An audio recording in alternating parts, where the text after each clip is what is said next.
96.7 KCAL rocks. We got a lot of exciting sports stuff coming up. That's why we got to check in with our guy, Pep. Pep, what's going on? Hey, Patrick, I appreciate you're a glass half full kind of guy because it's going to be a super slow week for sports. But we do have the Major League Baseball All-Star Game Tuesday night. Dodger Stadium is the place. So, and I'm still holding out hope for that Shohei Ohtani versus Clayton Kershaw, right, starting matchup. And Clayton Kershaw almost had a perfect game, right? He was awesome on Friday night against the Angels, so maybe we'll see that matchup Tuesday night. But yeah, we do have the Major League Baseball All-Star Game Tuesday night and the Home Run Derby tonight, man. If you dig the long ball, tonight's your night.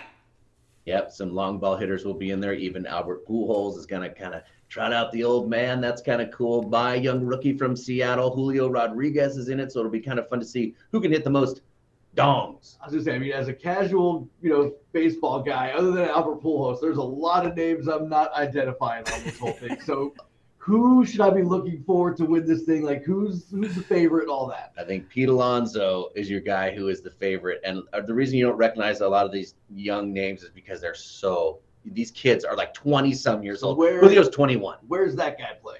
Pete Alonso. Pete Alonso is a New York Met. Oh, can't like him then, right? All right. So, but I mean, he's probably the guy who can put the most balls in the stands. He's very good at it. Other than your Mariners, is there any West Coast flavor I could cheer for? I believe not Full House because I'm an Angel fan. Yeah, there's not a whole lot of West Coast flavor going on for you. Okay. Yeah, I would go with Pete Alonso, man. This is your guy. It sounds like it.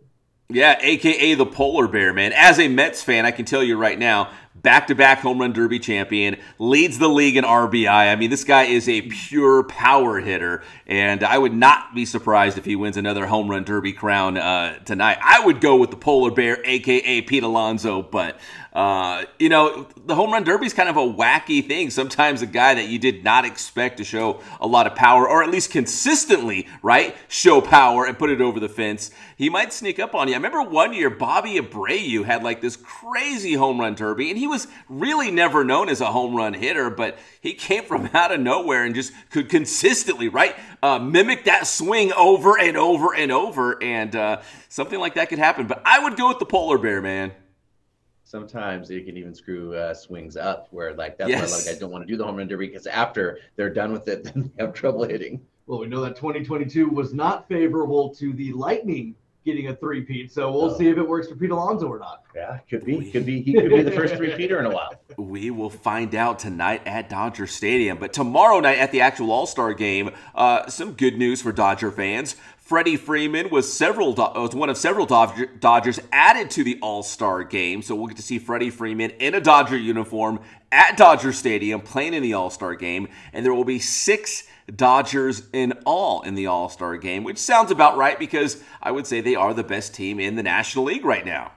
Uh-oh. No, that is cool that they made it in. Freddie should be in. But every time I hear about how good the Dodgers are early, it always seems like it pitter-patters out. That's why I'm saying uh-oh. They used to.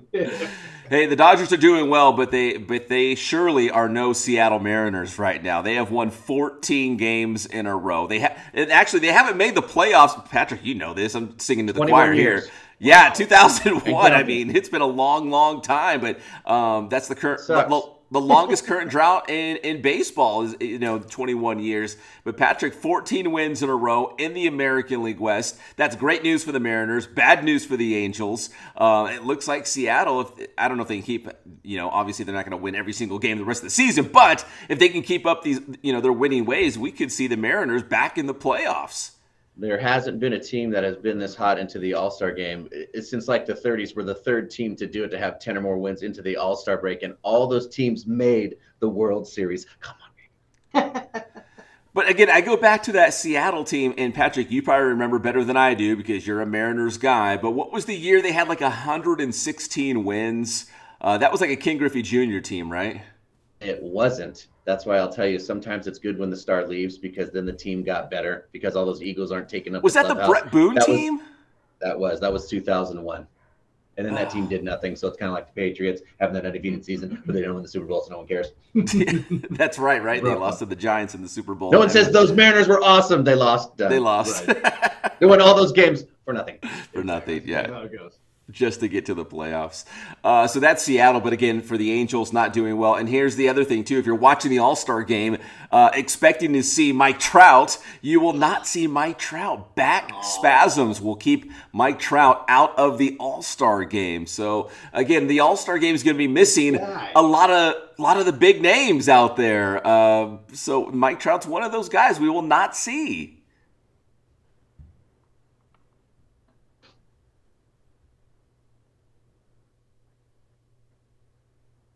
Is Mike Trout getting to that age where he's just going to have that nagging injury? Can you imagine if his career just fizzles out? Hasn't he been doing this for a while now? This guy, he can't stay healthy. This guy could be in trouble here. All of a sudden, Shohei shows up, and this guy can't stay healthy. You know what? My back's hurting me. Yeah.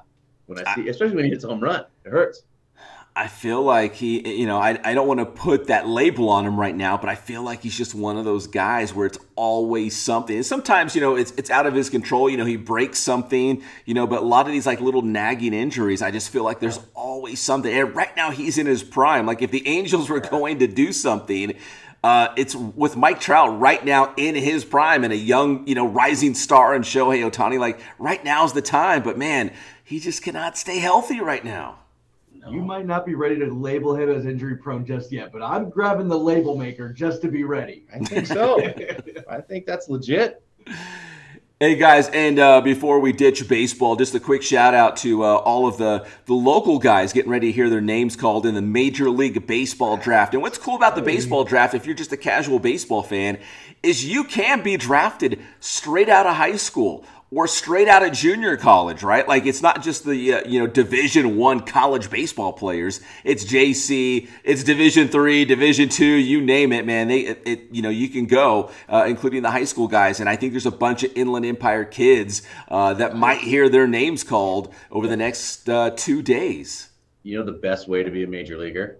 What's that? Be the son of a major leaguer. Yeah. Right. The number 1 draft pick was Matt Carpenter's kid, Jackson Carpenter. And then there's a bunch of young kids, all these young Major League Baseball players' sons. The legacy picks. Yeah. They legally change your name to someone famous and you might get in the major leagues. Good genes, right? I suppose. Yep. Woody Brady over here. There you go. Hey.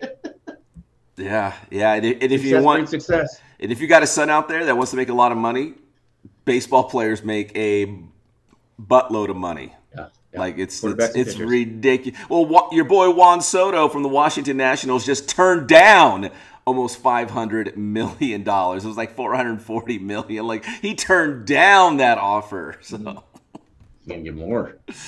Ridiculous. And guys, finally, let's make a quick trip across the pond over to the Open at St. Andrews, the home of golf. Shout out going to Australia's Cam Smith, man. Came up huge in the final round, finished at 20 under par, shot a 64 on Sunday to win the championship.